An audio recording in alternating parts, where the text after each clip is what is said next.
Flying into a place like this, we're up here in northern Manitoba, Commonwealth Lake, really gives you a sense that you're coming into Canada's last frontier. Some of these places haven't seen a footstep, and when you're out wandering the tundra here, you're literally the first person that has walked through the tundra marsh or over the rocks in hundreds of years, and it just gives you real serenity to come up here and see what unspoiled wilderness is actually like. And that's really what excites me to push ourselves to come on these hunts. I've got 21 days of my life in pursuit of a central barren ground caribou. And it's not just because I want to get one, you're missing a lot back home. So to commit yourself to come back here, it's definitely a big step, but I think something that'll be worth it if we can get in front of a big caribou.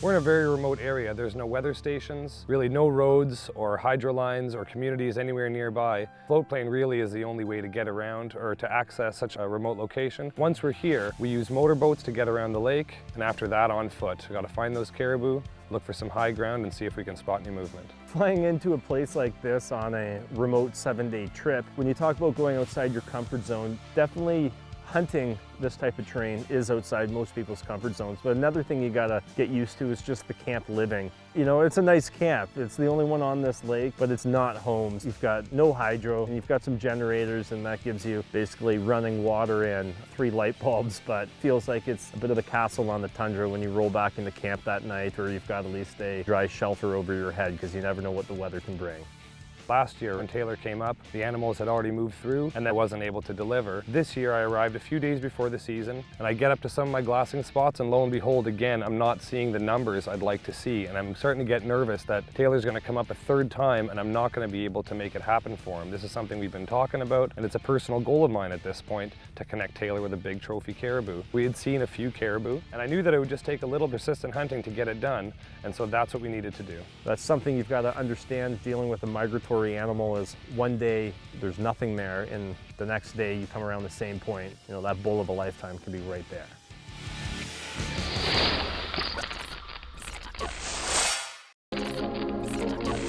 Getting into camp, I mean, we follow the same routine that we do when we hit any camp, which is sighting in your firearms. We're dealing with 3 planes here just to get into camp. And I know when I left, that Nikon scope and that Model 70 were punch and tack. So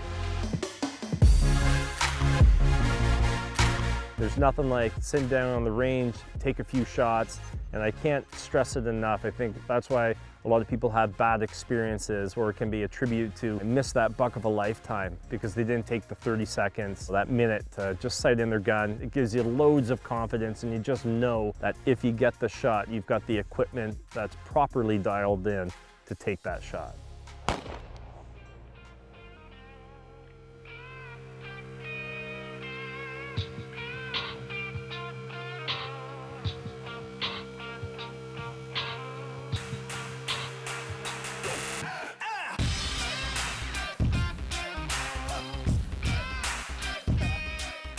There's always that anticipation, I feel, still, even to get out there and hunt. I mean, even after 10 years of doing these dream trips, you just want to get out in the field and you want to try to get it done. Unfortunately, Adrian said the caribou migration was going to be a little slow. So it's kind of a quiet moment, because I thought, here we are, 3rd year up here, and we're going to miss it again. It can't be happening, but it can change on a dime, and that's exactly what happened. Upon arriving to camp and getting their guns in order, we packed up the boat and we headed off for our first afternoon of caribou hunting. I wasn't sure quite what to expect. I was just hoping that we could come across a big bull, and game on. We were in the boat for maybe a half hour on our way to our first glassing spot, and we spot him, and he's a nice bull.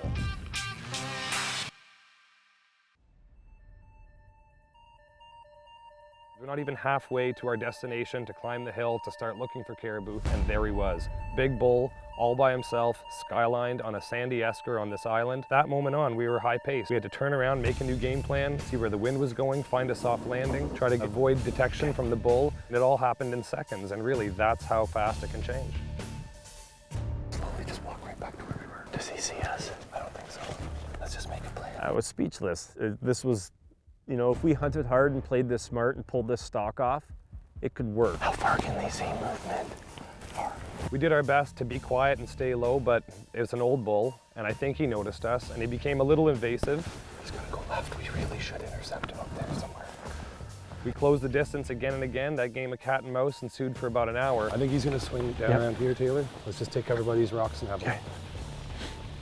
And I was so excited, and I know Taylor was right behind me, huffing and puffing. It was a long stalk, and I was really riding on him making a good shot because I knew we were about to get that opportunity we needed. Adrian and I got set up in this spot, and we're expecting the caribou to cross probably somewhere around that 250-yard mark. I mean, this was everything that I ever had imagined. I've read magazines and heard people talk about seeing these magnificent animals migrating across Canada's Great North, and I've always wanted to be there.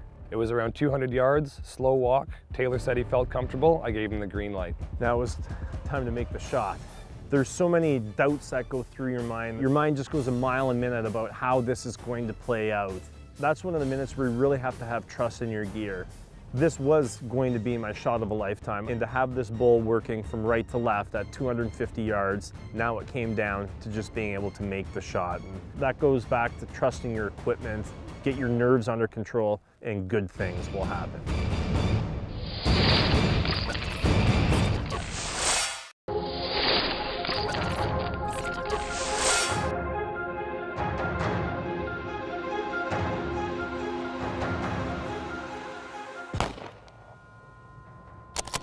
Oh, you got him. Lowering my binoculars, I had watched that bull absorb the bullet, stumble, and fall over. What a sigh of relief. He's down. Taylor. Taylor. Being able to see that bull go down moments after making the shot, it was, again, I don't want to say it, but just speechless. Here we are in the North Country with a central barren ground caribou down. Third trip, first day, first hour. I don't think you can write a better chapter to a book than that. That's 3 years there. I was so happy for Taylor, but also the pressure off for me as a guide. A 2-year quest for me, a 3-year quest for Taylor, all concluded in just a fraction of a second with the pull of his finger. Barren ground caribou, we did it. Honestly, I've been after a central barren ground caribou for 3 years. That's 21 days of my life going after that animal. Let's go check him out. Holy smokes, man.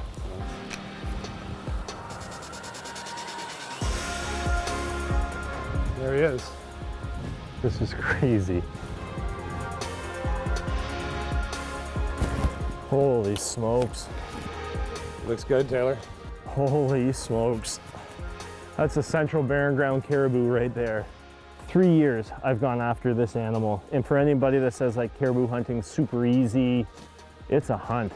Yeah, absolutely. It is a hunt. That was not an easy stalk. Regardless of his antlers, just the trip, the meat is going to be fantastic. How great is Canada? I absolutely love it. This is, every time you go on an outdoor adventure, it just shows you something new. It gives you real appreciation for what we have here. Northern Manitoba, fantastic. Just check out the top of this hill. I mean, this is the best seat in the house. You can see everything from up here. A little bit different than when we came last year. Well, there's more vegetation. Why don't we check out the whole lake? Yep. Whatever we see, we can jump down to the boat and make a play on it. I like it. Sounds good.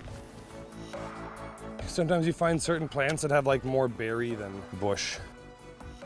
I think I had a leaf in that one. Maybe. It's still good. Foraging.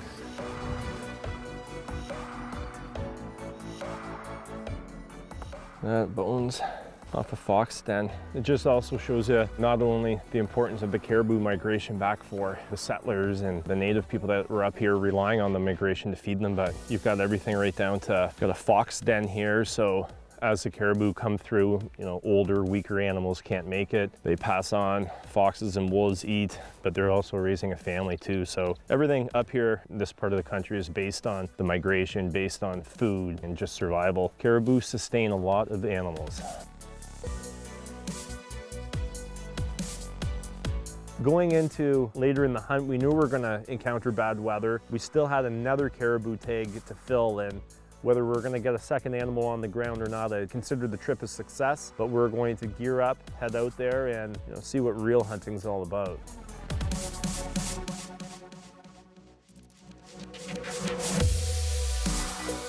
What a difference day to day. Rain, calm, high winds. Every day you go out into the field, you need to be prepared for anything and have all those layers, food, GPS, batteries, flashlight in your pack at all times. For as much time as you spend behind binoculars, it's just mind-blowing how good these things can hide. You think it's so flat up here, but there's so many small undulations. They can get down behind a rock, and that's exactly what happened on our second bull. We were just literally walking across the tundra trying to get to one of our glassing spots and popped up over this ridge, and lo and behold, we have another great looking bull caribou. It is there. Takes you a few seconds to just absorb the moment and try to figure out how the heck did I get so close to this thing. And before I knew it, I was about to try for my second central barren ground caribou.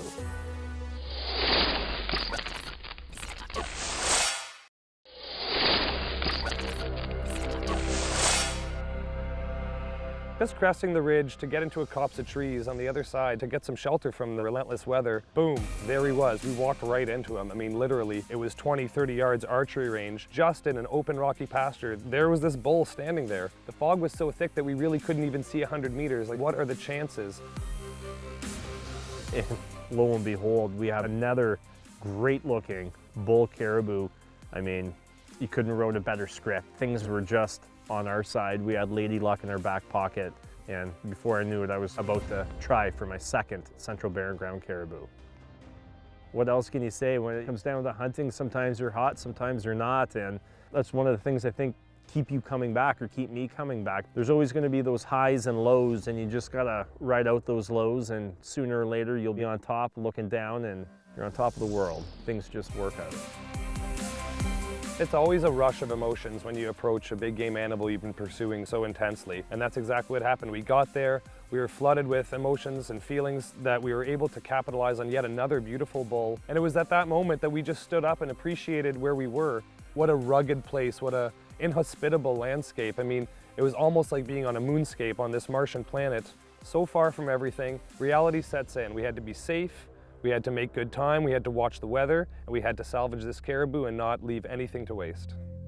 Being able to get that second caribou on the ground and wrap up our week with 2 caribou, this is a dream trip. I can't explain it. We had 1 caribou in beautiful skies, you know, great weather, and then the second caribou, I mean, you can't even tell where you are, and that's when it gets into a dangerous situation. Thick fog, rain, it can get real hairy, but that's where it comes in to knowing your surroundings, having a good friend, good guide, and just having the right gear. I mean, if you didn't have rain gear on this trip, you didn't leave camp. So coming prepared with the right tools to keep you in the field longer definitely ensures a greater level of success, and this trip right here just proves that. With Taylor's second caribou on the ground, I mean, we achieved success in every respect. You're allowed 2 tags, and before his 6 days were done, Taylor hung both of them on beautiful bulls. I mean, there's another chapter of our hunts together completed, and looking towards the future, all kinds of new plans and adventurous hunts in the works, and I look forward to being a part of that.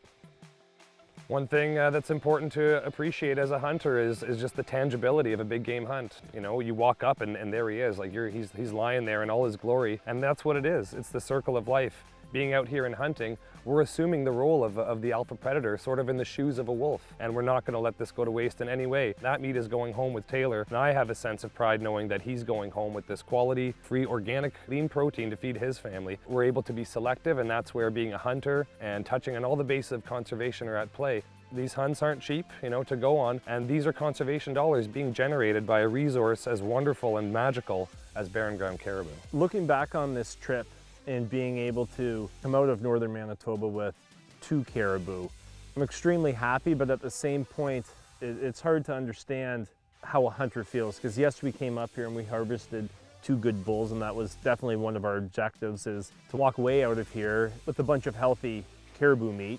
But the other part is, for me, I guess, just being here. It's being in the moment. It's putting yourself in the place where magic can happen, and being able to see these caribou migrate across a part of our country that not a lot of people have an opportunity to see firsthand is, I mean, that's the thrill. But you got to get up here and try it, because if you don't put yourself into some uncomfortable situations, you really never know how far you can go, and the rewards are always worth it.